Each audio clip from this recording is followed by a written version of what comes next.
What's going on, guys? The TNT Muffin here, and as you all know, the Five Nights at Freddy's movie has finally released. And now that we're able to see the movie and find out what it's about, I thought it might be fun to go back and take a look at the old, scrapped FNaF movie plots. For those of you that don't know, a while ago, Scott made a Reddit post talking about the FNaF movie, and he showed a bunch of old screenplays for the movie. So I thought it might be fun to take a look at all of them and rank them based on how good of a movie I think they would be. So we've got the tiers here, 100% audience score, which is just, I think this would be a great movie. There seems pretty good, you know, pretty good movie. Not sure if I would enjoy this movie, like, it's not the worst in the world, but it's not good. And then there's glad it was never made, it's just, those are the awful ones. So let's take a look at the first one here, which is the F screenplay. The setup for this one is a group of teenage troublemakers break into Freddy's and chaos ensues. Now, this one doesn't say too much. It actually does sound kind of like something that is in the FNaF movie. You know, how Hank and the gang break into Freddy's and destroy everything. But this is kind of just the plot. It sounds kind of similar to the Silverized. I think as just that, it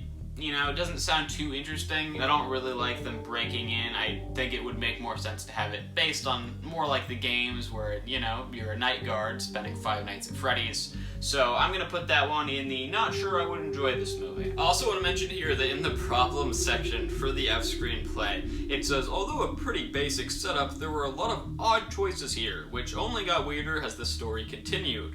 The story ended with our protagonist in a secret underground animatronic factory that was designing robots for the government. And I think with that, it's fair to say this should go down to the glad it was never made tier. I think it would be insane to have a FNaF movie where they discover animatronics are being built in an underground factory for the government. That just seems too absurd. Next up is the Plushies Take Manhattan. The setup is the Plushies Take Manhattan. This one I'm pretty sure was just a joke. I'm pretty sure some of these are jokes by Scott, although some of them I do think are actual things he considered. Because the Plushies Take Manhattan, obviously a parody of the Muppets Take Manhattan, and I don't think they would make a movie about plushies. Finally having the FNaF movie and having it be about FNaF plushies and not the actual pizzeria would be crazy to do. I think this is fair to say that I'm glad it was never made. I don't think this would be a good movie. Next up, there is the Random Charlie screenplay. This one, the basic setup is Charlie and friends sneak into Freddy's after hours to retrieve a lost toy. Now, the Charlie and friends breaking into Freddy's after hours,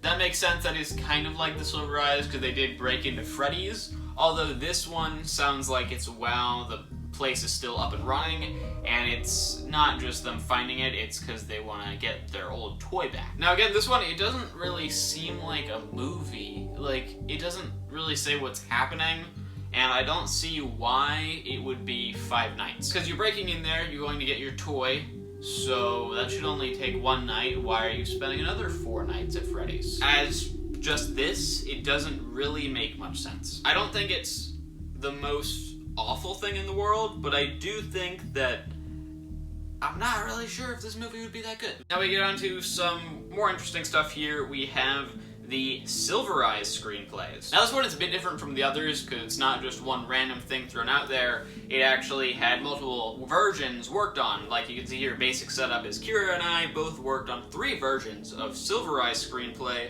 over the course of about a year, trying to find the right approach to the story from the first book. I think this does make a lot of sense. I feel like adapting a book into a movie is a thing a lot of movies do, so they could have definitely done that with the FNaF books. I think this could be a pretty good movie, but definitely not the perfect thing. I think this is the first one that I do want to move up to seems pretty good. Because this seems like something I think FNaF fans could enjoy. It's the Silverized, we know the story. It's not that bad of a story. It does seem like something you could have as a movie, and then, you know, there's the other 2 books, so you could make it a series of 3. So I don't think it's the worst idea in the world. Then there's the pawn shop. This one's a bit longer. Basic setup, a kid who watches after a pawn shop finds trouble when an animatronic's brought in. Turns out Freddy's has been robbed, and the animatronics were taken to different locations for sale. The other animatronics come to retrieve the one at the pawn shop, and the kid and his friends get roped into adventure. This one I don't really think makes that much sense, because this doesn't really involve the Freddy's location much at all. It's kind of just a kid, he stumbles upon an animatronic, and then the rest of the animatronics come to get it. That seems really weird. Maybe this is also a reference to something that I'm just not getting, because as a thing alone, this doesn't sound like a good movie. The animatronics shouldn't be roaming around trying to find their friend, and it doesn't really fit Five Nights at Freddy's at all, in my opinion. So I'm gonna put this one with Plushies Take Manhattan down to Glad It Was Never Made. This one's pretty interesting. It's the Cassidy screenplay. Diving deep, this screenplay packed in a lot of lore following the story of Cassidy. Now, I do think this one sounds pretty interesting, following the story of Golden Freddy, who we don't know much about. I think this definitely could make sense as a movie. It's not really what you would expect, but having a story, just focusing around this kid, showing how they died or whatever happened to Golden Freddy. So I do think this actually does sound pretty interesting, and I think it could go into seems pretty good. Well, I guess if you're Golden Freddy, you're not really spending 5 nights at Freddy's. It's more of eternity at Freddy's. Then we've got the Misfit Kid. Single mom brings her kid to a new town. Kid finds Freddy's. Hilarity ensues. This doesn't really say much about what's going on here. We just know that there's a kid. He likes Freddy's, I guess, and he does some crazy stuff. Just because of the pure unknown, not really telling us about anything that's gonna happen, I can't really infer much about it. I'm not saying that it's a bad story, but I'm not sure if it would be a good movie, because I don't know anything about it. Now, this one's got a kind of a weird plot. It's called the Ghost Trackers. The setup is a group of amateur ghost trackers sneak into the abandoned Freddy's. This one kind of gives me Silverized vibes, except they are looking for ghosts, which is interesting. I think this could have some good stuff centered around Freddy's and really embrace the theme of it. I don't think this would be perfect. It doesn't really seem like something, still that I would want as a Five Nights at Freddy's movie.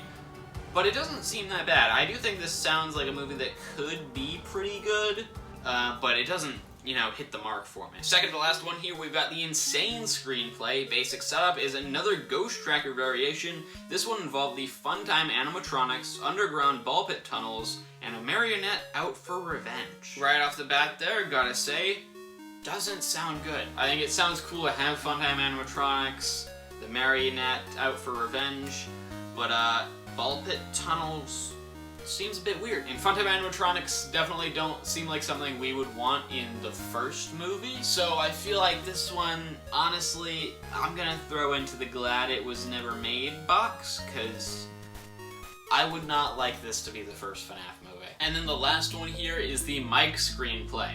Basic setup, this makes sense. Why didn't I think of this before? Problems? Actually, this is a good mix. It has the best pieces from all the previous screenplays, not really any problems here. All the right characters, all the right motivations, all the right stakes. Verdict? Yeah, we're going with this one. It's fun, it's scary, and has a great central story. As you can tell there, this is the one that we're going with.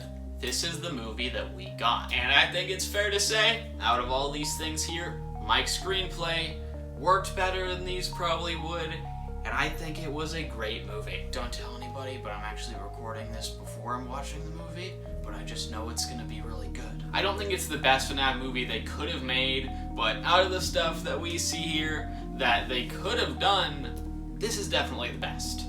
I think 100% audience score, best movie I've ever watched. I love Five Nights at Freddy's. I love the Mike screenplay. But yeah, so that is all of the screenplays there. That was a look at all of these scrap scripts we've gotten, and I guess that is the end of the video. So if you want to subscribe, you can click the button on top of my head. If you want to watch my last tier list video, you can click that button over there. And if you want to see some other video I made, you can click that button over there. And I'll see you when the next movie comes out.